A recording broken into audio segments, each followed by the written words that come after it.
قرآن کہہ رہا ہے اقیم الصلاۃ لدلوک الشمس۔ پیچھے قرآن نے تذکرہ کیا کہ رسول اللہ صلی اللہ علیہ وسلم پر اتنا زیادہ مشرکین کا دباؤ ہے کہ قرآن کہتا ہے کہ اگر ہم آپ کو ثابت قدم نہ رکھتے تو آپ بھی ان کی طرف مائل ہو جاتے۔ تو ظاہر ہے بہت سخت دباؤ اور جبر ہے آپ کے اوپر، تو ایسے موقع پہ ایسا کام کرنے کی ضرورت ہے جس سے آپ کو ثابت قدمی ملے اور اللہ کا قرب حاصل ہو۔ تو اس کا سب سے بہترین طریقہ قرآن کہتا ہے نماز ہے، یعنی اے نبی صلی اللہ علیہ وسلم آپ نماز کو مضبوطی سے تھامیے تاکہ آپ کو ثابت قدمی ملے، آپ کو اللہ کا قرب ملے، کیونکہ جس اللہ کے لیے کام کیا جا رہا ہے نا، جب تک اس اللہ سے رشتہ مضبوط نہیں ہوگا تو اس کام میں آپ ثابت قدم نہیں رہ سکتے۔ اور اللہ سے رشتہ مضبوط کرنے کا سب سے بڑا ذریعہ نماز ہے، اس لیے قرآن کہتا ہے اقیم الصلاۃ، آپ نماز قائم کیجئے لدلوک الشمس، سورج کے ڈھلنے کے وقت۔ سورج کب ڈھلتا ہے؟ جب بالکل بلندی پہ جا کے ڈھلنا شروع ہوتا ہے تو ظہر کا وقت شروع ہوتا ہے، الی غسق اللیل، رات کے اندھیروں تک،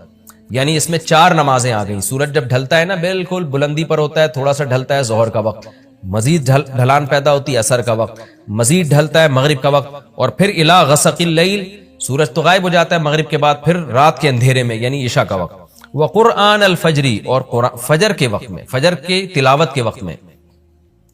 تو قرآن میں اشارہ کر دیا کہ اصل تلاوت کا وقت ہے ہی فجر کا۔ آج بعض اماموں کو ہم نے دیکھا فجر میں بڑی مختصر تلاوت کرتے ہیں، یہ بالکل غلط ہے۔ سنت ہے فجر میں طوال مفصل، یعنی سورہ حجرات سے لے کے سورہ بروج تک کی جو لمبی لمبی صورتیں ان کو تلاوت کیا جائے۔ تو فجر کے قرآن کے وقت بھی آپ نماز قائم کیجئے۔ ان قرآن الفجر، بے شک فجر کا جو قرآن ہے، فجر میں جو تلاوت ہے، کانا مشہودا، اس میں حاضر ہوتے ہیں۔ کون حاضر ہوتے ہیں؟ حدیث سے پتہ چلتا ہے فرشتے۔ فجر کا وقت اتنا مبارک وقت ہے جب اس میں امام صاحب قرات کرتے ہیں اور لوگ ہاتھ باندھ کے پیچھے امام کی قرات سنتے ہیں، ایک خاص سکینت نازل ہوتی ہے اللہ کی طرف سے، اور فرشتے بھی اس تلاوت میں نازل ہوتے ہیں۔ صحیح حدیث سے یہ بات ثابت ہے کہ فرشتے جو تبدیل ہوتے ہیں نا، ان کے آنے جانے کا وقت اور فجر اور عصر میں ہے۔ وہ جو فجر میں فرشتے آتے ہیں انسان کی حفاظت کے لیے، لہو معقبات من بین یدیہ ومن خلفہ یحفظونہ من امر اللہ، بہت ساری مخلوق اس کائنات میں ایسی ہے جہاں تک سائنس نہیں پہنچی اور ہو سکتا ہے قیامت تک پہنچ ہی نہ سکے، وہ انسان کی عقل سے بالاتر ہے وہ مخلوق، اور یہ بھی ممکن ہے پہنچ جائے سائنس ترقی کر کے۔ وہ مخلوق انسان کو نقصان پہنچانے کی کوشش کرتی ہے، تو اس مخلوق سے بچانے کے لیے، جن میں جنات ہیں سر فہرست، ان سے بچانے کے لیے اللہ نے فرشتوں کا انتظام کیا ہے۔ تو حدیث میں آتا ہے صبح و شام، قرآن سے بھی یہ بات ثابت ہے، صبح و شام فرشتوں کی باریاں چینج ہوتی ہیں اور وہ ہماری حفاظت کے لیے اللہ کی طرف سے متعین ہوتے ہیں۔ تو ان کی جو حاضری ہے ان فرشتوں کی، وہ فجر کے وقت میں ہوتی ہے۔ اور یہ بھی حدیث سے ثابت ہے کہ بہت سے فرشتے صرف تلاوت سننے کے لیے زمین پہ اترتے ہیں۔ تہجد کے بارے میں حدیث میں آتا ہے کہ جب کوئی شخص تہجد میں قرآن کی تلاوت کرتا ہے تو فرشتے آنا شروع ہوتے ہیں اور اس کے جو ہے نا لبوں پہ اپنے منہ کو رکھ لیتے ہیں اس کی تلاوت کو چکھنے کے لیے۔ اتنا فرشتوں کو لطف محسوس ہوتا ہے تہجد کی تلاوت میں، اور پھر وہ تانتا بناتے بناتے جو ہے نا ایک دوسرے پہ سوار ہوتے ہوتے آسمان کی بلندیوں تک پہنچ جاتے ہیں۔ تو فجر کی نماز میں بھی یہ فضیلت ہے۔ تو آگے اللہ فرماتے ہیں کہ اللہ نے فجر کی نماز کی فضیلت کو بیان کیا، آگے اللہ فرماتے ہیں وَمِنَ اللَّيْلِ، یہ تو 5 نمازیں ہو گئیں، یہ تو ساری امت پہ فرض ہیں، لیکن رات کے کچھ حصے میں فَتَہَجَّدْ بِهِ کا مطلب اس حصے میں آپ نے تہجد پڑھنی ہے، نَافِلَةً لَكَ، اے محمد صلی اللہ علیہ وسلم، یہ آپ کے لیے اضافہ ہے۔ کیا مطلب؟ یا تو نبی صلی اللہ علیہ وسلم پہ 6 نمازیں فرض تھیں، یعنی 5 فرض کے علاوہ تہجد بھی فرض تھی، تو اس لیے قرآن نے کہہ دیا کہ امت پہ تو 5 فرض ہیں نافلۃ لک، لیکن یہ تہجد آپ کے لیے اضافی ہے، یعنی آپ پر 6 نمازیں فرض ہیں۔ ایک مطلب تو یہ بھی ہو سکتا ہے، اور جو علماء اس کے قائل ہیں کہ نہیں نبی پر تہجد فرض نہیں تھی، تو ان کے نزدیک اس آیت کی تفسیر یہ ہوگی کہ یہ آپ کے لیے ایک اضافہ ہے اللہ کے قرب حاصل کرنے کا،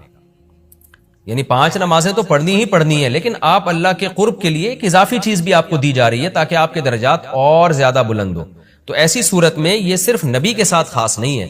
کیونکہ خطاب نبی سے چل رہا ہے، اس لیے اللہ نے کہہ دیا آپ کے لیے اضافہ، ورنہ حقیقت میں پوری امت کے لیے یہ اضافہ ہے۔ آگے اللہ فرماتے ہیں عسیٰ ان یبعثک ربک، امید ہے کہ آپ کو آپ کا رب پہنچا دے مقام محمود تک۔ یہ مقام محمود کیا ہے؟ شفاعت کبریٰ، یعنی تمام پیغمبر نبی کے پاس آئیں گے کہ آپ سفارش سے آغاز کریں، یعنی سفارش کا آغاز آپ سے ہوگا، پھر آپ صلی اللہ علیہ وسلم سفارش کریں گے۔ تو یہ ایک سب سے اونچا مقام ہے جو اللہ قیامت کے دن رسول اللہ صلی اللہ علیہ وسلم کو دے گا، اور جس سے آپ کی تمام پیغمبروں پر فضیلت ثابت ہو جائے گی کہ جب تک آپ کی طرف سے شفاعت کی ابتدا نہیں ہوگی کوئی اور پیغمبر سفارش نہیں کریں گے۔ تو اللہ نبی صلی اللہ علیہ وسلم کو تسلیاں دے رہا ہے کہ یہ مشرکین کا جو آپ کے اوپر بے پناہ دباؤ ہے، جبر ہے، آپ اس میں تسلی رکھیے، آپ نماز قائم کریں اور تہجد کی پابندی کریں، اللہ نے آپ کو بہت بڑا آگے چل کے مقام دینا ہے۔ تو چونکہ نبی صلی اللہ علیہ وسلم بھی بشر تھے نا، مشرکین کے دباؤ کی وجہ سے آپ بھی ایک پریشانی میں آتے تھے، تو اس لیے اللہ آپ کو ثابت قدم رکھنے کے لیے آپ صلی اللہ علیہ وسلم کو یہ خوشخبریاں سنا رہا ہے کہ آپ نے اپنا اس عمل کو فوکس کرنا ہے، نماز اور تہجد کو، تاکہ آپ کا اللہ سے قرب رہے، اور اللہ آپ کو خوشخبری دے رہا ہے کہ امید ہے آپ کا رب آپ کو بہت بڑے مقام تک پہنچا دے۔ رہا مسئلہ مشرکین کی دھمکیوں کا کہ یہ پوری کوشش کر رہے ہیں کہ آپ کو مکہ سے نکال دیں،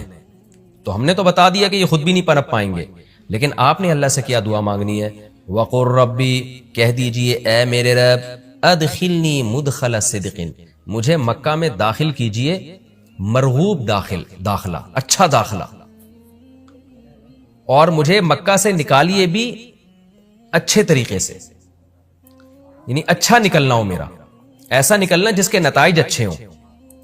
اس میں اشارہ ہے کہ آپ صلی اللہ علیہ وسلم کو مکہ سے نکالنے پر مجبور کیا جائے گا، اور ایک وقت آئے گا کہ آپ مکہ سے نکلیں گے۔ تو اللہ اپنے حبیب صلی اللہ علیہ وسلم کو پہلے سے دعا سکھا رہے ہیں کہ آپ اللہ سے دعا مانگے، اللہ جب میں نکلوں تو میرا داخلہ بھی اچھے طریقے سے ہو اور میرا نکلنا بھی اچھے طریقے سے ہو، یعنی پسندیدہ نکلنا ہو۔ سوال پیدا ہوتا ہے نکلنے کا عمل تو پہلے ہے اور مکہ میں داخلے کا عمل بعد میں،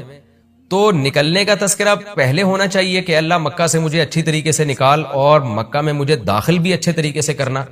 تو داخلے کا تذکرہ پہلے کیوں؟ تو اس میں بلاغت کا ایک نقطہ ہے کہ پیغمبر کا بنیادی مقصد وہ ہدف ہے جو پیغمبر دنیا میں لے کے آئے ہیں، تو اس کی آغاز تو مکہ سے کرنا ہے جس میں آپ کو بھیجا گیا، جو ابراہیم علیہ السلام کا شہر ہے، جہاں بیت اللہ ہے، اسلام کا مرکز تو اس جگہ سے بننا ہے۔ تو اس جگہ سے اگر نکالنا ہی مقصد ہے تو یہ جگہ تو رہ گئی نا پھر جو ابراہیم علیہ السلام کا مرکز اور ابراہیم علیہ السلام کی دعائیں تھیں، تو اس لیے اصل مقصد تو یہ کہ مکہ میں داخل میں اچھے طریقے سے ہوں، جو پیغمبر کا مقصد تھا دنیا میں آنے کا، مکہ فتح کر کے داخل ہوں، یہاں مجھے غلبہ ملے، اور یہاں میرا جب داخلہ ہو تو ایسا داخلہ جس کو میں پسند کروں۔ یہ جو ابھی میں مکہ میں کہیں سفر سے جا کے واپس آتا ہوں، یہ داخلہ وہ داخلہ نہیں ہے جو میں چاہتا ہوں۔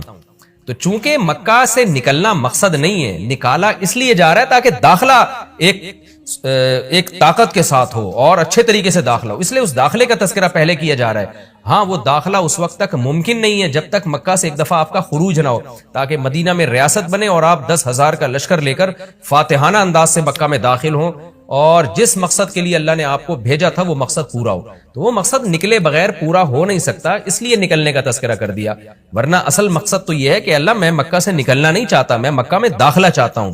داخلہ ایسا ہونا چاہیے مدخل صدق، سچا مرغوب داخلہ ہونا چاہیے۔ چنانچہ اللہ نے آپ کی دعا قبول کی، اور جب نبی مکہ میں داخل ہوئے نکلنے کے بعد تو کیسا بہترین آپ نے کا داخلہ ہوا کہ 10,000 کا لشکر لے کر آپ گئے، اور مشرکین مکہ آپ سے معافی کی بھیک مانگ رہے تھے۔ تو یہ مکی آیتیں اس وقت تو ظلم کے پہاڑ توڑے جا رہے تھے، لیکن پیغمبر سے اس طرح کی دعائیں کروائی جا رہی تھیں، وَأَخْرِجْنِي مُخْرَجَ صِدْقٍ، اور اللہ مرغوب نکلنا ہو، یعنی جب میں نکلوں تو بھی میرا اچھا ٹھکانہ ہو۔ چنانچہ آپ کا نکلنا بھی بڑا اچھا ہوا کہ پورا مدینہ آپ کے استقبال میں کھڑا ہوا تھا، اور طلع البدر علینا من ثنیۃ الوداع، یہ جو ترانے ہیں یہ مدینہ کی بچیاں آپ کے استقبال میں پڑھ رہی تھی۔ تو آپ کا نکلنا بھی اچھا ہوا، یعنی مدینہ میں داخلہ جو مکہ سے نکل کے، اور پھر جو مکہ میں آنا وہ تو اس سے بھی زیادہ عزت اور شان کے ساتھ ہوا۔ وَاجْعَلْ لِي مِن لَّدُنْكَ سُلْطَانًا نَصِيرًا، اور اللہ تو بنا دے میرے لیے اپنے پاس سے زبردست طاقت جس میں میری مدد ہو، غلبہ دے دے مجھے مشرکین پر۔ یہ بھی مستقبل کی دعا ہے جو ان حالات میں نبی سے منگوائی جا رہی ہے، اور اللہ نے آپ کی ساری دعاؤں کو قبول کیا، سلطان نصیر بھی دے دیا آپ کو، غلبہ بھی دے دیا مکہ پہ، ایسا غلبہ جس میں اللہ کی مدد تھی، اور وہ کمزور غلبہ نہیں تھا، طاقتور غلبے کو سلطان کہا جاتا ہے۔ اور مدینہ میں جانا بھی آپ کا پسندیدہ ہوا، اور مکہ میں آنا بھی آپ کا پسندیدہ ہوا۔ اور اے نبی آپ یہ بھی کہہ دیجئے جاء الحق، حق آ چکا ہے، وزہق الباطل، اور باطل فنا ہو چکا ہے۔ حالانکہ جس وقت یہ دعا منگوائی جا رہی تھی باطل فنا نہیں ہوا تھا، لیکن ماضی سے جب کسی چیز کو تعبیر کیا جاتا ہے تو یہ بتانے کے لیے گویا یہ کام ہو چکا ہے، حالانکہ ہوا نہیں، ہوگا، لیکن نبی کی زبان سے نکلوایا جا رہا ہے کہ آپ مشرکین میں اعلان کر دیں کہ بس یہ کام ہو چکا ہے، حق آ گیا، باطل ختم۔ اور یعنی ہوگا تو فیوچر میں، لیکن گویا ابھی ہو چکا ہے. اتنا یقینی ہے کہ میں تمہیں اس کی پہلے سے خبر دے چکا ہوں کہ باطل اب پنپنے نہیں پائے گا کیونکہ حق اب آ چکا ہے. ان الباطل کان زہوقا، اور باطل تو ہے ہی فنا ہونے والی چیز. جب حق آتا ہے تو باطل فنا ہو جاتا ہے. نبی صلی اللہ علیہ وسلم جب مکہ مکرمہ میں داخل ہوئے نا تو آپ بتوں کو چھڑیوں سے گراتے تھے. چھڑی سے مکہ میں داخل ہو کے 360 بت کو ایک ایک کر کے چھڑی مارتے تھے اور وہ بت الٹے لڑکتے تھے. تو آپ اس موقع پر یہ آیت پڑھ رہے تھے کہ جاء الحق وزهق الباطل ان الباطل کان زہوقا. کیا کیفیات بنتی ہوں گی صحابہ کی اور پیغمبر کی اس وقت کہ جو خوشخبری ان کو 13 سال پہلے دی گئی تھی، کئی سال پہلے دی گئی تھی اور یقینی دی گئی تھی کہ یہ ہو چکا، تو اللہ نے اپنی آنکھوں سے دکھا دیا کہ کیسے بتوں کو بیت اللہ سے نکالا جا رہا ہے اور اللہ کے گھر کو کیسے شرک سے پاک کیا جا رہا ہے. وَنُنَزِّلُ مِنَ الْقُرْآنِ مَا هُوَ شِفَاءٌ وَرَحْمَةٌ لِّلْمُؤْمِنِينَ، اور قرآن کہہ رہے ہیں ہم قرآن نازل کرتے ہیں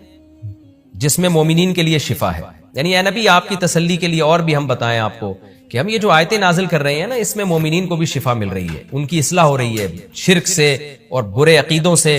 اور مسلمانوں کے لیے یہ رحمت ہے، ان کو تسلیاں بھی مل رہی ہیں. وَلَا يَزِيدُ الظَّالِمِينَ إِلَّا خَسَارًا، اور ظالمین کے خسارے میں اضافہ ہو رہا ہے کیونکہ ظالمین اس پر عمل نہیں کر رہے.